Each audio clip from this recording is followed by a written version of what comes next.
Everyone. देखिए last class में मैंने एल्कली मेटल आपको पढ़ाया था, तो एल्कली मेटल में और अब हम कंपैरेटिव स्टडी करेंगे, एल्कली मेटल और एल्कलाइन अर्थ मेटल की हम कंपैरेटिव स्टडी करेंगे, ठीक है।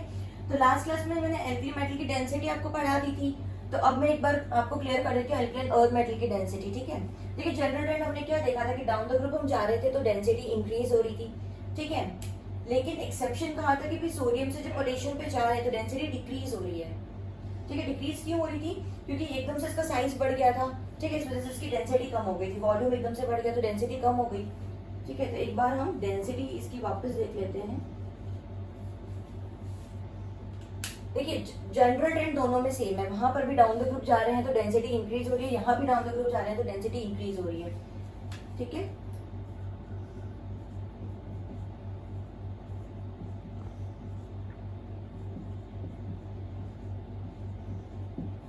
ठीक है, ये हमारा ट्रेंड है डेंसिटी का। और एल्कलाइन अर्थ मेटल में क्या है, यहाँ पे भी सेम कंसेप्ट है, यानी कि डाउन द ग्रुप जा रहे हैं तो डेंसिटी इंक्रीज हो रही है, लेकिन मैग्नीशियम से कैल्शियम पर जब हम जा रहे हैं तो डेंसिटी डिक्रीज हो रही है। सेम रीजन दोनों में, कोई डिफरेंस नहीं है, ठीक है। यहाँ पे आप ऑर्डर को लिख लीजिए।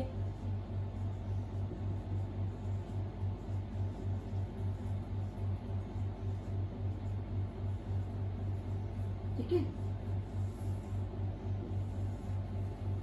तो एक्सेप्शन दोनों जगह पे यहीं पे है, ठीक है। यहाँ पर भी यहाँ एक्सेप्शन है और यहाँ पर भी यहाँ एक्सेप्शन है, ठीक है। तो ये तो होगी डेंसिटी की बात। अब देखिए नेक्स्ट चीज हम देखते हैं कि मेटल, एल्कली मेटल जो है, और या इसको हम जब पानी में मिलाते हैं, ठीक है, तो क्या बनता है, मेटल हाइड्रोक्साइड बनता है और H2 रिलीज होती है, यानी कि बहुत विग्रस रिएक्शन होती है। और दोनों में एल्कली मेटल में भी है और एल्कलाइन अर्थ मेटल में भी यही है, ठीक है। कैसे है देखिए, एल्कली मेटल को जब हमने पानी में मिलाया, ठीक है, पानी में मिलाया तो हमें क्या बनता है, एक तो मेटल हाइड्रोक्साइड बनता है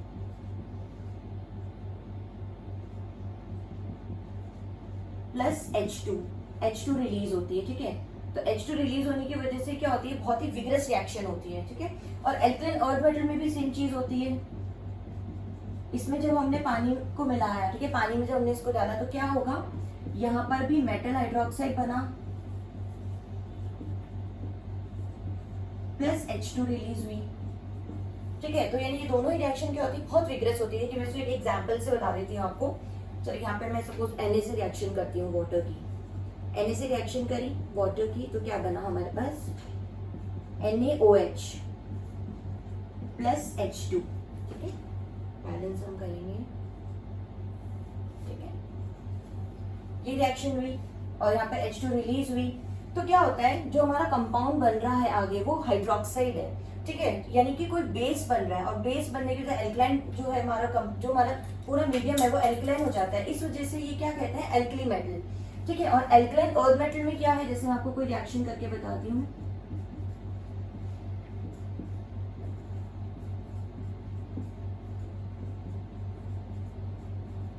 ठीक है, तो यहाँ पर भी क्या हो रहा है, मेटल हाइड्रोक्साइड बन रहा है, एल्कलाइन नेचर का है और अर्थ क्रस्ट में पाया जाता है, इसीलिए क्या कहते हैं इसे हम एल्कलाइन अर्थ मेटल, ठीक है। बैलेंस इसे कर लेते हैं हम, ठीक है। तो आप इसको ऐसे इसी तरह से नोट कीजिएगा, एक कंपैरेटिव स्टडी के फॉर्म में ही इसे पढ़िएगा तो आपको याद हो जाएगा अच्छे से, ठीक है। तो अभी हमने पढ़ लिया। अब देखिए एक क्वेश्चन मैं आपको बताती हूँ प्रीवियस ईयर का आया हुआ, जो इसी कंसेप्ट पे बेस्ड है, ठीक है। JEE 2012 का क्वेश्चन है, विच ऑफ द फॉलोइंग, ये है JEE 12 का, ठीक है। Which of the following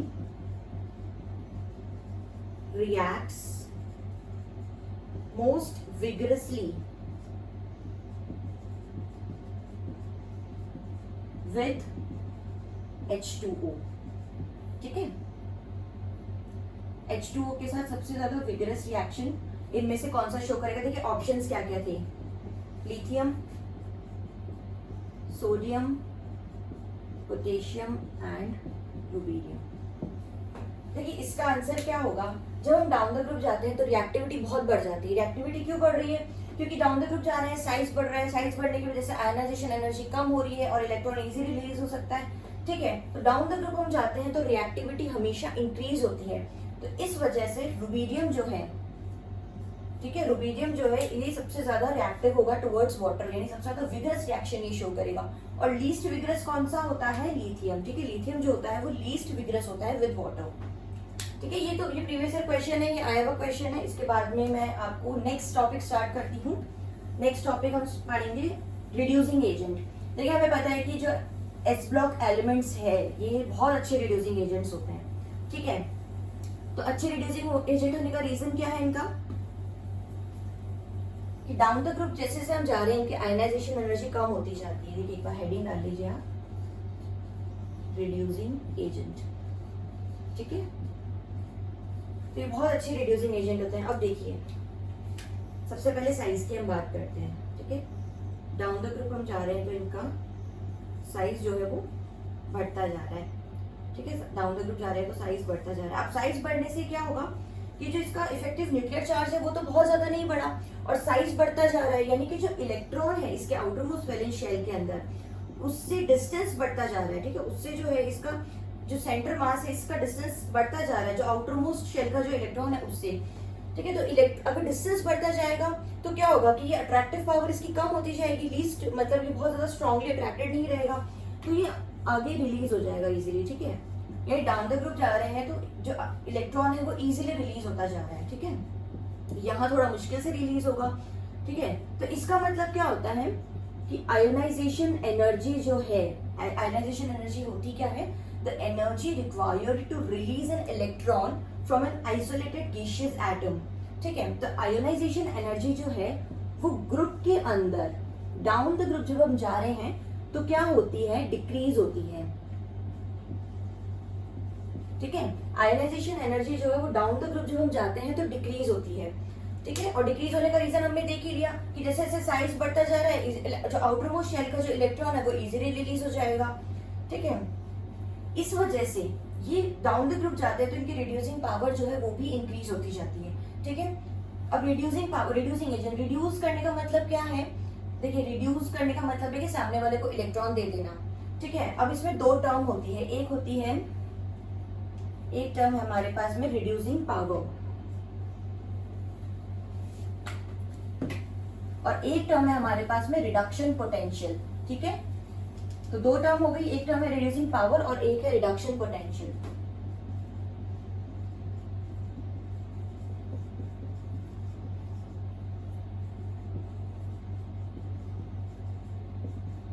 अब इन दो टर्म का समझिए क्या होता है।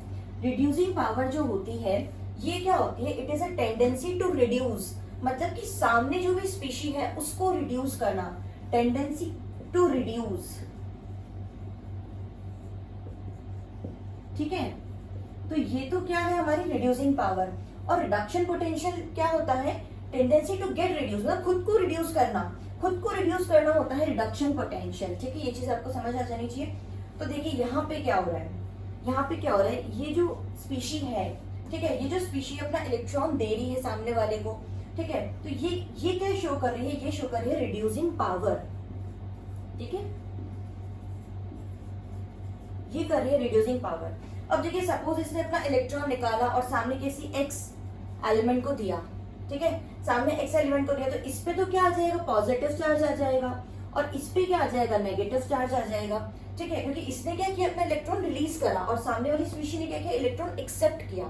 ठीक है, तो इस पे आ गया पॉजिटिव चार्ज और सामने वाली स्पीशी पे आ गया है नेगेटिव चार्ज। ठीक है, तो इस स्पीशी की क्या हो जाएगी? रिड्यूसिंग पावर हो जाएगी। रिड्यूसिंग पावर मतलब कि सामने वाली स्पीशी को कितना स्ट्रांगली रिड्यूस कर सकता है।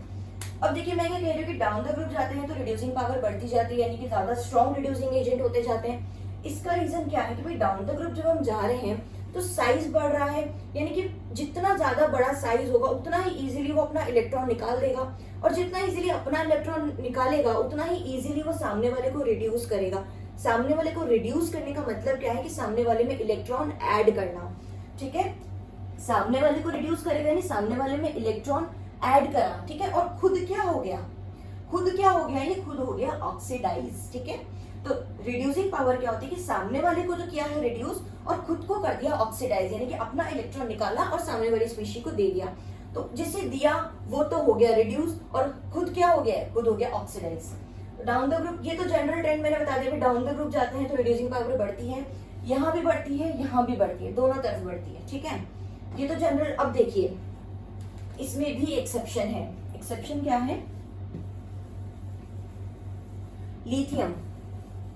देखिए जनरल तो हमने बात कर ली कि भाई डाउन द ग्रुप जा रहे हैं तो रिड्यूसिंग पावर बढ़ रही है, लेकिन लिथियम जो है ये स्ट्रॉन्गेस्ट रिड्यूसिंग एजेंट होता है पूरी इस एल्कली मेटल के अंदर, ठीक है।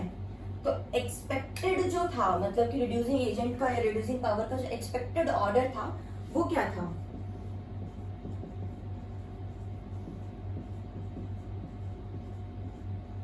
ये था, ठीक है। ये एक्सपेक्टेड ऑर्डर था, लेकिन ऐसा नहीं होता है। क्यों नहीं होता है? देखिए लिथियम में क्या होता है, लिथियम वैसे भी एक्सेप्शनल होता है, थोड़ा इसकी अलग प्रॉपर्टीज आती है। इसका क्या होता है, इसका साइज जो होता है ना वो बहुत छोटा होता है, ठीक है। साइज जो होता है लिथियम का बहुत छोटा होता है। तो क्या करते हैं, जब भी हम इसको किसी सॉल्वेंट में डालते हैं, ठीक है, सॉल्वेंट में डालते हैं या किसी एक्वस मीडियम में डालते हैं, ठीक है, ये हमारा सॉल्वेंट है, ठीक है, या कोई एक्वस मीडियम है, ठीक है। इसमें जब हमने इसको डाला तो क्या होता है, सेंटर में तो लिथियम पॉजिटिव चार्ज हो गया, और ये जो सॉल्वेंट के जो मॉलिक्यूल्स है उसको चारों तरफ से घेर लेते हैं, ठीक है।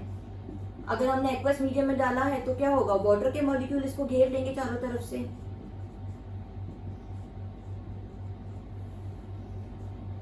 तो क्या होता है इस केस में, जब ये इस तरह का स्ट्रक्चर बना लेता है ना, इस केस में क्या होता है, बहुत इंपॉर्टेंट टर्म है, ये है हाइड्रेशन एनर्जी। Hydration energy.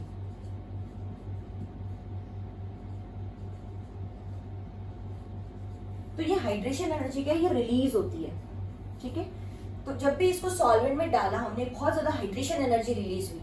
तो ये हाइड्रेशन एनर्जी क्या करती है कि जो आयोनाइजेशन एनर्जी चाहिए थी, ठीक है, इसको चाहिए तो क्या थी, अपना इलेक्ट्रॉन निकालने के लिए और सामने वाले को रिड्यूस करने के लिए आयोनाइजेशन एनर्जी चाहिए थी, और रिलीज क्या हो गई है, हाइड्रेशन एनर्जी। तो ये जो रिलीज हाइड्रेशन एनर्जी है ना, ये इस रिक्वायर्ड आयोनाइजेशन एनर्जी को बैलेंस कर देगी, ठीक है। यानी ये जो एनर्जी चाहिए थी ये कहां से प्रोवाइड हो गई इसको, यहां से। यानी हाइड्रेशन एनर्जी जो रिलीज हुई इतनी ज्यादा, वो जाकर के इसकी आयोनाइजेशन एनर्जी को इसने बैलेंस कर दिया, ठीक है, उस रिक्वायरमेंट को इसने फुलफिल कर दिया। तो इस रीजन की वजह से जो लिथियम होता है ये पूरी सीरीज में, पूरे ग्रुप में स्ट्रॉन्गेस्ट रिड्यूसिंग एजेंट होता है, ठीक है। तो इसमें जो ऑर्डर होता है वो क्या होता है, देखिए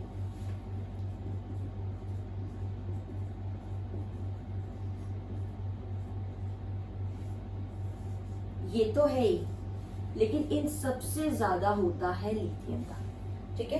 तो ये चीज आप हाईलाइट करके अलग से लिखिए, क्योंकि इस जगह से बहुत जगह क्वेश्चन बनते हैं, बहुत ज्यादा जगह क्वेश्चन बनते हैं, जेई में बनते हैं, नीट में बनते हैं, और मतलब नेट में भी जब इसमें इस वाली जगह से बहुत ज्यादा क्वेश्चन बनते हैं। बहुत इंपॉर्टेंट पॉइंट है, ठीक है, ये बहुत इंपॉर्टेंट पॉइंट है। और देखिए अब अगर हम एल्कलाइन अर्थ मेटल की बात करें ना, एल्कलाइन अर्थ मेटल की अगर हम बात करें, एल्कलाइन अर्थ मेटल में एक जनरल ट्रेंड फॉलो होता है, जो होना है वही होगा, ठीक है। यानी कि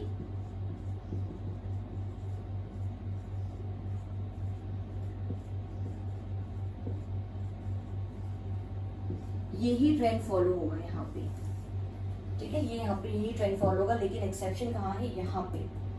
और इसका रीजन भी आपको अच्छे समझ में आ गया, ठीक है। तो ये हमारा था रिड्यूसिंग एजेंट, और हमने प्रीवियस ईयर क्वेश्चन लास्ट में देखे, और एक ही प्रीवियस ईयर क्वेश्चन यहाँ से तो आपको कई सारे एग्जाम में मिलेगा, ठीक है। ये जगह से तो क्वेश्चन बनता ही बनता है, और ऑर्डर पूछ लेते हैं, इसको थोड़ा सा शफलिंग कर देते हैं आगे पीछे, लेकिन अगर आपके दिमाग में ये फिट है तो फिर आपका नेगेटिव होगा ही नहीं क्वेश्चन, ठीक है।